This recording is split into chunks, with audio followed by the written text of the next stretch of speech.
All right, so yeah, we're going to transition over to the first UFC event that happened on ESPN Plus. For those of you who are unfamiliar, ESPN Plus is ESPN's new subscription service that wasn't necessarily designed specifically for the UFC. They do some like foreign markets for soccer, like the Italian league and stuff like that. Their games are shown on there as well. They have those detail shows with like Kobe and Peyton. Yeah. Where they talk about players and then. Yeah, so they have some more specialized type I think they content. Then they put the 30 for 30s on there too, or they have like short 30 for 30s. I think they do have 30 for 30s on there. So. Yeah, it's growing as far as its content base. But yeah, the UFC signed a big deal with ESPN to put all their some of their free events onto there. I know one of our gripes is ESPN Plus is not free, whereas you were getting the UFC on Fox events, which were free. Well, I guess you could argue they're not free because you're paying for a cable subscription and then whatever. Well, I wasn't going to go too deep there. But you get what we're saying. Fox? FS1. Okay. Well, so they had some fight nights on like Fox, the Channel regular 11? channel. Yeah. They had some of those, but majority of them were FS1. FS1. Okay, so you need a cable. Okay. So, so kind of like a little pivoting off of that, ESPN Plus is a streaming only. That is true. Service. Yeah, it is not a cable channel. It's a streaming service. So you need internet. Well, you need internet. My problem with that is you also need a device that can stream it. Well, exactly. And so ESPN Plus is actually not on every device. So talking about at least smart TVs, it is not on every smart TV that is out there. It is on, quote unquote, the newer ones.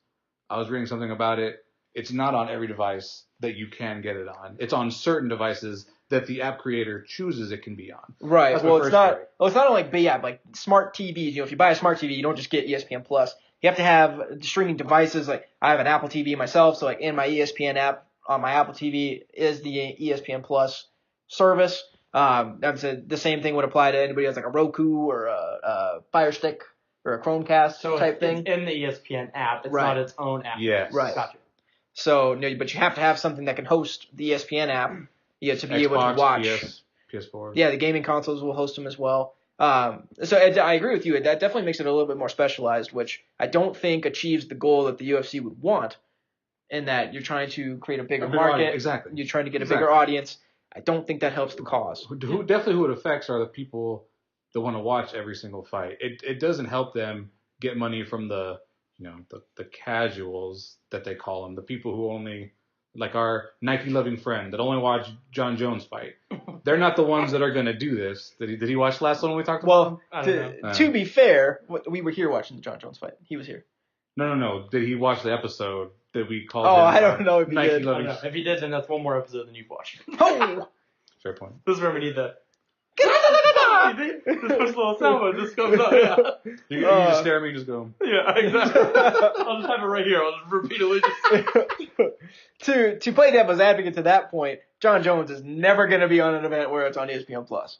He will always be on the Big Daddy pay-per-views where you're getting $70 to $80 a pop. Which you still have to pay for. Regardless. I think so the question kind of comes, is the UFC, are they desperate? Are they what is their play here? Well, I don't quite follow. Well, do you want to weigh in? I think the biggest, a couple of arguments what you're saying is that the casual fan, I don't think, and I'll admit that I'm more of a casual fan than a diehard like Bill is. I'm not gonna watch any of this shit on ESPN Plus. To be honest with you, I couldn't name one fighter on that shit, and I could care less. To be honest with you. Team Greg Hardy. But that's because I watch the NFL, not because I watch the UFC, basically. We'll talk about that a little bit. Fair point. So the casual fan paying whatever is nothing. Now the diehards, I don't think if you're a diehard fan, obviously Bill doesn't want to pay the $8, but as a diehard fan, I don't think $8 is that much to spend. Because the way I see it now is that essentially if we went back, right, 10 years from now, or 10 years ago, correct me if I'm wrong, but they mainly only did pay-per-view fights, right? So the only way to watch UFC was a pay-per-view fight. Over the past like 2 years or so, because they didn't have the Fox. ones. Yeah, they didn't have the Fox deal. So until recently, the only way to watch UFC fight. Spike was on Spike for a little bit. Okay, so true. On Spike for a little bit, but mainly the only way you're going to watch UFC fight was to buy the pay-per-view. Right. So now you're essentially getting more options, and I'm not saying you're getting greedy, Bill, but maybe you're getting a little greedy because you're now getting more action for essentially what is a tenth of the cost. Because you're not paying $70 for pay-per-view, you're getting $8. But that's now the third thing you have to pay for if you want to watch everything. True, but you're getting 3 times the fights. So you're spending what used to be $60 for pay-per-view, but now you're also getting another fight card on what's it called? Fight Pass. Or is there no fights on that? Are they old? Are those old fights? No, they have old fights, but they do host some new fights. Yeah. They put Anderson Silva versus Michael Bisping as a Fight Pass fight. So you're not getting pay-per-view level fights, but I think you're getting now 3 different nights where there will be fights, and you're not having to spend pay-per-view money for all of them. But the ones that are going to ESPN Plus would have theoretically all been free. They're literally just taking those fights and putting them on ESPN Plus. Whether or not they put some of the bigger ones on ESPN, period, no plus, I haven't seen that. But their first inaugural fight, a super fight, Cejudo hadn't defended his belt at that point. I don't count as a super fight. They put that on ESPN Plus. I wonder if it was the ESPN's requesting to do that. And it could be. I think it absolutely is. It's a launch of a new service for them. They're trying to get the draw to it. Exactly. The point I'm getting at is that the UFC could easily have said, okay, pay-per-views are now $80. People probably still would have bought them. Depending on the fight, yes. Looks like I'm going to Hooters more. Exactly, but is Hooters still going to buy them? Fuck yeah, because they make way more than that on those nights. Like, they could have said, okay, we'll make this one free, but we're going to make it $8 somewhere else. Oh, absolutely. Yeah, they're going to make their money somewhere. So I think the money is main. I think that decision was more on the ESPN side. Now, the UFC, as we're going to get to, they are going to dictate who's on those cards 100%. ESPN's not going to have any say in that. I think the first one might be the only one that maybe they leveraged. Like, sure, you can start off on our platform, ESPN Plus. You've given us a super fight. And they did. And my point is, if they did and then the headliner ended in 30 seconds. Well, yeah, right. They were just like, he was make headliner? it shitty. Cejudo and Dillashaw. Yeah. Oh, yeah. Oh, yeah. No, they were just like, hey, make the fight shitty. We're going to do the rematch of pay-per-view. Yeah, so. Take a dive. I mean, we're not saying that. But. The fact that there's no free fights, I think, does hurt the UFC, but I don't. The problem with them is that, like, most of the time during the year, there's stuff going on Saturday nights that. So, obviously, when college football is going on, they're going to lose. Oh, yeah. Any Saturday night, they're going to lose. Well, and college basketball is big right now. Basketball as well. So, basically, 6 months out of the year, you've got those 2 sports, right? Mm-hmm. Essentially going on basketball. So, those nights, I don't know if you're really getting that many viewers anyways. So, I wonder if the UFC has decided that, the people that want to watch us are going to find a way to watch us, and we're going to get the money out of them the best we can. Because when we have a fight night free on Fox and we're not throwing out someone that people have heard of, majority of the time, except for maybe one guy. That's usually how they market it. Or it's Michigan, Ohio State, we lost. Right. So I wonder if they're just like, and obviously we don't know the contract between Fox, but I think it's shitty you have to pay for it. I think ESPN is kind of saying, you get to say you're on ESPN now. Because that's the whole thing. The last 3 months being, January 2019, UFC comes to ESPN. Yeah. Right. Well, I think my concern is, in kind of looking at all of this, and now that we've talked about it a little bit, is, in theory, yes, now you're getting triple the fights for, yes, technically more money or whatever. You're getting triple the fights for less than triple the pay-per-view money. Right. Which 3 years ago is what you would have needed to spend. My fear is that they are not going to get the amount of viewership and payment for the ESPN Plus stuff as they would like, so they're going to have to raise the rates of the pay-per-views to make that money, back from somewhere. Which, so maybe fights that you wouldn't necessarily pay $80 for, outside of like the John Jones, the Connors, who people will probably pay whatever the fuck you want to charge them, they'll pay it, to watch them. It's like now we're going to have to pay that amount of money to see, who knows, maybe a fight that you'd want to see, but you wouldn't necessarily want to pay a higher price tag for. So I'm wondering if that will come into play if they don't get the viewership that they're looking for with this launch. Did you buy pay-per-view plus? Did you buy ESPN Plus? 5-day free trial. Are there any other live American sports on ESPN Plus besides UFC? Dude, I didn't really look, to be honest. That's the only one I saw. I don't remember. I know, obviously I'm an Inter fan and soccer Italian league team. There's a bunch of Serie A games, on there as well. You would assume. I don't remember anything else. You would assume that the only people buying ESPN Plus are diehard sports fans in general. Right. I think there's like smaller conference like basketball and stuff like that. Okay, so the UFC on ESPN Plus might be the biggest name live event that they're going to have.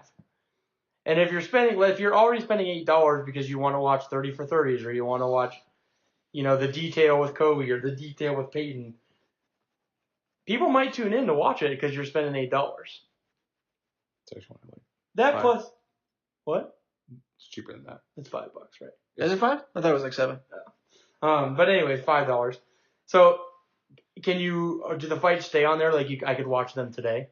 That I don't know. I haven't gone back to see. Because, that might be another thing, too, is that Saturday night I'm not going to watch it. I'm watching Ohio State, Michigan. But Tuesday at work when I'm bored, I might watch it.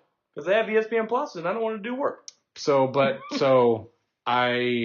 be a very big detriment to the UFC if they kept it on there, because now that renders Fight Pass useless. Because Fight Pass has an archive of all those fights. Yeah, but Fight Pass has the archives of like all the fights ever. ESPN Plus should only keep the fights that have been on ESPN Plus, is what I'm saying. Wow, I have a big problem with that. That's boo-boo then, because now you're going to split, because now your whole thing is, this is the archive of every UFC fight ever, which it is. So Fight Pass can have the archive, but ESPN Plus would have the ESPN Plus live fights that you could watch live, and then the archive of only those fights, none others. And then Fight Pass does not show the ESPN live fights live, correct? They will not. No. Right. But they'll have the archive. So if you only want to pay for the Fight Pass, that's fine, but you're not going to watch it live. You're going to watch it 3 days later. That's fine. Yeah. Well, I think that would defeat the whole purpose of the ESPN Plus. Not really, because me as a casual fan, I'm not buying Fight Pass. But I might buy ESPN Plus to watch the other shit. And when I run out of other shit to watch, I might watch it. Maybe. But then you're going to run into the part where then you need to watch it live. And if you miss it, you miss it. Which they don't care. They're like, okay, spend the extra $8 to watch it live. That's the whole point. Well, they don't care, but you would care. Well, so you wouldn't have a way to rewatch it. What I'm thinking is they probably think that more people will buy ESPN Plus due to other things besides UFC than people will watch UFC on Saturday nights for free when other stuff is on. There's a huge thing now of being able to dictate when you watch stuff. And a lot of people aren't home. A lot of people aren't making their Saturday night plans unless you're a diehard to watch a free UFC fight that has no one they know. True. If I can watch this on a Tuesday for $8, if I can watch this on a Tuesday for $5 because I already bought it because Peyton Manning's my favorite quarterback ever, and I want to hear what he had to say about Carson Wentz in Week 13 matchup on detail, then maybe I watch it because it's free and I'm just sitting there and I'm bored. The other thing, too, about the streaming thing is you guys did bring up how you have to buy cable. I think we've reached a point now where if you're tight for money, you are now buying internet before you buy cable. I don't have cable. Yeah. So I think that is the transition also. More people, I think if we looked at the number, more people probably eventually, or if not already, have internet before they have cable. Oh, absolutely, because especially now with the streaming services like the Netflix and like Hulu is now doing like a live TV subscription for like $40, and you get all the basic channels that you would normally watch. Since everybody has 400 channels in their channel package, they watch 10. Yeah. And that the what's it called? PlayStation has its own one, the View, I think it's called. Yeah. So there's all these different kind of options that you have for basically a third of the cost. Because most promotional cable companies will give you like $120 or something like that for like cable and internet or whatever. And then after that promotion's done, you get fucked. It like triples in price. But yeah, I absolutely think if you're going to weigh it, kind of like I'm buying a house, I'm just moving in. What do I need first? Internet. Yeah. I definitely don't need cable. I can just stream that shit. Yeah. Especially since half your people are probably fucking watching it on either their smartphone, their smart TV, or their PS4 or Illegally. Xbox, and you need internet for all those things. Yep.